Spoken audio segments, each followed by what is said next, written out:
আবু হুরায়রা রাদিয়াল্লাহু আনহু হতে বর্ণিত, তিনি বলেন রাসূল সাল্লাল্লাহু আলাইহি ওয়াসাল্লাম বলেছেন, সহিহ বুখারীর মধ্যে হাদিসটি পাবেন 1358 নম্বর হাদিস, মা মিন মাউলুদিন ইল্লা ইউলাদু আলাল ফিতরাতি ফাআবাওয়াহু ইউহাব্বিদানিহি আও ইউনাসসিরানিহি আও ইউমাজ্জিসানিহি।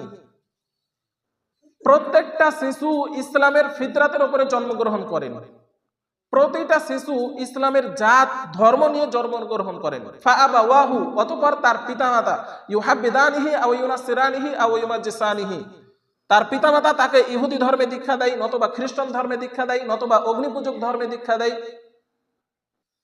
সন্তান স্বচ্ছ মন মানসিকতা নিয়ে এই পৃথিবীতে আবির্ভূত হয়।